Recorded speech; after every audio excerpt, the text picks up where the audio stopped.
Well now, good evening, friends. Andy Taylor here. What if I told you that a promise made between a father and son could outlive heartbreak, war, and the passing of years? That's the story I want to share with you tonight, about a man who waited by a fishing hole every spring, holding on to hope when most folks would have let go. It happened in the spring of 1956, and it taught me more about love, loss, and the courage to keep living than just about anything else I've experienced. Let me take you back to that April day when I met Mr. Henderson at Myers. Lake Dot, it was one of those perfect spring mornings when the dogwoods were blooming and the air smelled fresh and clean. I'd gotten up early, grabbed my fishing pole, and headed out to Myers Lake. It's a peaceful spot about 3 miles outside of Mayberry, surrounded by willow trees and cattails. I'd been going there since I was a boy, and it was one of my favorite places to think and relax. That particular morning, I was hoping to catch a few bass before heading into the courthouse. The sun was just coming up over the trees when I got there, casting that beautiful golden light across the water. I was setting up my gear when I noticed an old man sitting on the other side of the lake, maybe 50 yards away. He had a fishing pole too, but he wasn't really fishing. He was just sitting there on a camp stool, staring out at the water with his line in, but not paying it much attention. There was something about the way he sat, so still and quiet, that caught my eye. I waved to him, being neighborly, and he gave me a small wave back. Then he went right back to staring at that water like he was waiting for something more than fish. I fished for about an hour, caught a couple of decent-sized bass, and was getting ready to pack up when I noticed the old man hadn't moved. He was still in the exact same position, pole in the water, eyes fixed on the lake. Now, I'm not one to intrude on a person's solitude, but something told me this man might need some company, or at least a friendly word. So I gathered up my gear and walked around the lake to where he was sitting. "Morning," I said as I approached. "Beautiful day for fishing, isn't it?" He looked up at me, and I could see he was probably in his early 70s, with weathered skin and tired eyes that had seen a lot of life. "It is," he said quietly. "It surely is." I introduced myself, and he told me his name was Thomas Henderson.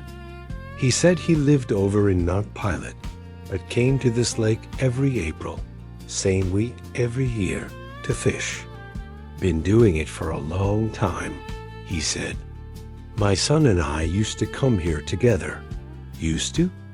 I asked gently. Mr. Henderson nodded slowly. "My boy James, he loved this place. We'd come here every spring when he was growing up. Started bringing him when he was about 6 years old. Taught him how to bait a hook, how to cast, how to be patient, and wait for the fish to bite." He smiled a little, remembering. James always said this was his favorite spot in the whole world. Said when he grew up and had his own family, he'd bring his kids here too. Keep the tradition going. There was a pause, and I could sense there was more to the story. Mr. Henderson looked back out at the water. In 1950, James was 22 years old. He'd just finished college, was engaged to a wonderful girl named Sarah. They were planning to get married that fall. But then the war in Korea started, and James enlisted. He felt it was his duty. Mr. Henderson's voice got quieter. "Before he left for basic training, we came here one last time, just the two of us. We fished all day, talked about everything under the sun. When it was time to leave, James looked at me and said, 'Dad, when I come home, first thing we're going to do is come right back here and fish.' That's a promise." I shook his hand on it. I said, It's a promise, son. I'll be waiting. I felt my chest tighten as I realized where this story was going. Mr. Henderson continued. James shipped out to Korea in December of 1950. We got letters from him for a while, and then in March of 51, the letters stopped. In April, we got the telegram. James was missing in action, presumed killed in combat. His unit had been in heavy fighting, and he was listed among the casualties. We never got his body back, never got to bury him proper. Just that telegram, and then nothing. Mr. Henderson wiped his eyes with the back of his hand. My wife, Margaret, she passed away 2 years later. The grief just took her. She couldn't bear it. So it's just me now. I didn't know what to say. Sometimes there aren't words for that kind of loss. I'm so sorry, Mr. Henderson. I finally managed. That's a heavy burden to carry. He nodded. It is, Sheriff. But here's the thing. James promised me he'd come back here to fish. And I promised I'd be waiting. So every April, the same week we made that promise, I come here and I wait. I know in my head that James isn't coming back. I know he's gone. But in my heart, I can't break that promise. I can't stop coming. What if somehow, some way, he found his way back, and I wasn't here? What kind of father would I be if I broke my word? I sat down on the grass next to his camp stool. Mr. Henderson, I said, you're honoring your son. That's what you're doing. You're keeping his memory alive. He looked at me with those tired eyes. You think so? I know so, I said. James knew you loved him. He knew you'd keep that promise, just like he meant to keep his. The fact that circumstances beyond anyone's control prevented him from coming back doesn't change the love you shared or the bond you had. This place, this tradition, it's sacred because of what it represents. Mr. Henderson was quiet for a moment. Then he said, I don't talk about this much. Most folks think I'm just a crazy old man who can't let go. Maybe I am. You're not crazy, I said firmly. You're a father who loved his son. There's nothing crazy about that. We sat together in silence for a while, watching the water ripple in the breeze. Then I had an idea. Mr. Henderson, I said, I have a son. His name is Opie. He's 7 years old, and I've been meaning to teach him how to fish properly. I've shown him the basics, but he could use some real instruction from someone who knows what they're doing. Would you mind if I brought him out here sometime? Maybe you could teach him some of what you taught James. I'd consider it an honor. Mr. Henderson looked surprised. You'd want me to teach your boy? I'd be privileged if you would, I said. Opie needs to learn, and I think you've got a lot of wisdom to share. Plus, I think it might do both of you some good. He thought about it, and then slowly, a real smile spread across his face. The first genuine smile I'd seen from him. I'd like that, Sheriff, he said. I'd like that very much. When can you bring him? How about this Saturday? I said. We could meet here in the morning, make a day of it. Mr. Henderson nodded eagerly. Saturday it is. I'll bring some extra tackle and bait. We'll teach that boy right. That Saturday, I brought Opie out to Myers Lake. He was excited, chattering the whole way about catching a big fish and whether we'd have it for dinner. When we got there, Mr. Henderson was already set up, and he had a whole kit prepared for teaching. He'd brought an extra rod. It was just the right size for a young boy, and he'd organized all his tackle in a way that made it easy to explain. Morning, Mr. Henderson, I said. This is my son, Opie. Opie, This is Mr. Henderson. He's going to teach you how to be a real fisherman." Opie shook Mr. Henderson's hand politely. "Pleased to meet you, sir," he said. Mr. Henderson's eyes got a little misty, but he smiled warmly. "Pleased to meet you too, Opie. You ready to learn?" "Yes, sir," Opie said enthusiastically. For the next several hours, I watched as Mr. Henderson patiently taught Opie everything about fishing. He showed him how to bait a hook without hurting himself, how to cast smoothly, how to read the water to figure out where the fish might be. He explained about being patient, about respecting nature, about the quiet joy of just being outside by the water. Opie listened intently, asking questions, trying his best to do everything just right. And Mr. Henderson was the most patient teacher I'd ever seen. He never got frustrated when Opie's cast went crooked or when he tangled the line. He just gently corrected and encouraged Dot around midday. Opie got a real bite. His rod bent and the line went tight, and Mr. Henderson coached him through reeling it in. "Keep the tip up, Opie," he said. "Let him tire himself out a bit. Don't reel too fast. That's it, you're doing great." Opie's face was pure concentration and excitement. After a good fight, he pulled in a beautiful largemouth bass, probably 2 pounds. "I caught one, Pa," Opie shouted. "I caught a big one." "He sure did," Mr. Henderson said, beaming with pride. "That's a fine fish, Opie. You did that all by yourself." "Well, you taught me how," Opie said. "You're a good teacher, Mr. Henderson." The old man had to turn away for a moment, and I could see him wiping his eyes. We made it a regular thing after that. Every Saturday for the rest of that spring and into the summer, I'd bring Opie out to Myers Lake, and Mr. Henderson would be there waiting. They'd fish together, talk about all kinds of things. Mr. Henderson told Opie stories about when James was young, about the adventures they'd had. He taught Opie not just about fishing, but about being a good man, about keeping promises, about honoring the people you love. And Opie adored him. He started calling him Mr. Tom, and you could see the bond forming between them.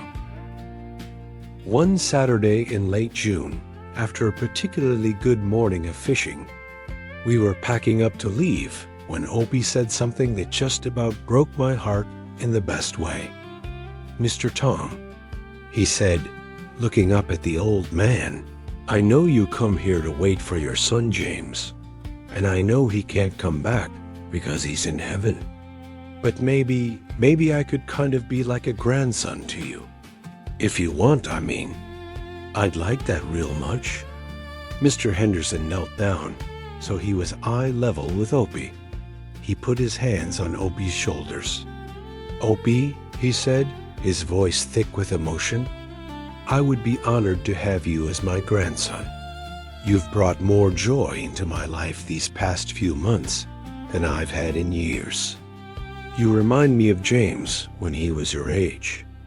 Same curiosity, same good heart. So yes, I'd like that very much." From that day on, Mr. Henderson became like a grandfather to Opie. He'd come to Mayberry for Sunday dinners sometimes, and Opie would run to the door to greet him. They'd sit on the porch, and Mr. Henderson would tell stories, or they'd work on building a birdhouse together, or just talk about life. For Opie, who'd never known his own grandfathers, Mr. Henderson filled a space he didn't even know was empty. And for Mr. Henderson, Opie gave him a reason to look forward instead of just backward, a way to channel all that love he still had for his son into something living and growing. One evening that fall, after Opie had gone to bed, Mr. Henderson and I were sitting on the porch having coffee. "Sheriff," he said to me, "I want you to know something." When I met you at that lake back in April, I was at the end of my rope. I'd been coming to that spot for 6 years, getting more and more lost in my grief. I was starting to think maybe it was time to stop coming, time to give up. But then you sat with me, you listened, and you gave me something I didn't even know I needed. You gave me purpose again. Opie has given me purpose. I'm not just waiting anymore. I'm living. I'm teaching. I'm loving. And James would have wanted that for me. I'm glad we met, Mr. Henderson, I said. You've been a blessing to us too. Opie's learned so much from you, and not just about fishing. He's learned about character, about resilience, about what it means to honor the people we love. Those are lessons he'll carry his whole life. Mr. Henderson smiled. You know, I still go to the lake every April. I still keep that promise to James. But now, I bring Opie with me. We fish together, and I tell him about his namesake. I've started calling him my fishing buddy, and sometimes I imagine that somewhere, somehow, James knows and approves. I think if he could see what's happened, he'd be happy that his old fishing spot is being shared with another good boy. The years went on, and that bond between Mr. Henderson and Opie only grew stronger. Mr. Henderson taught Opie how to tie flies for fly fishing, how to identify different kinds of birds, how to whittle.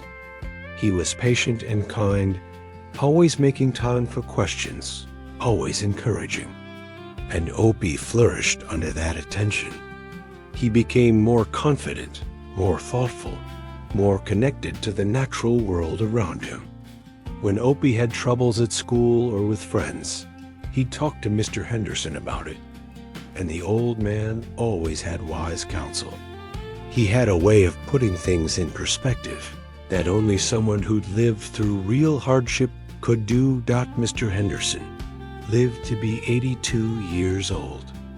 In his last years, when his health started failing, Opie would go visit him in Mount Pilot, help him around his house, keep him company.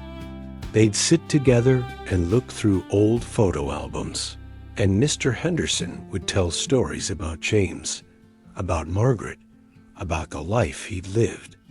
He told Opie once, near the end, "You've been the greatest gift of my later years. You helped me heal. You helped me remember that love doesn't die just because people do. It finds new ways to express itself."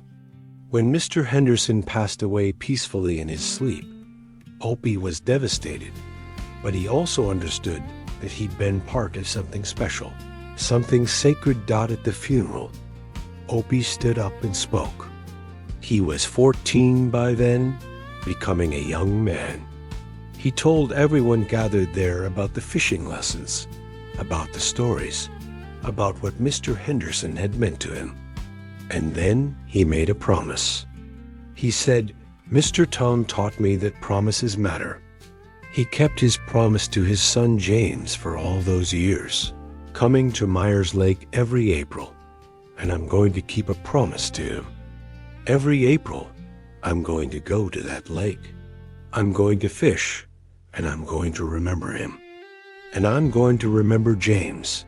And someday, when I have kids of my own, I'm going to bring them there and teach them to fish, just like Mr. Tom taught me.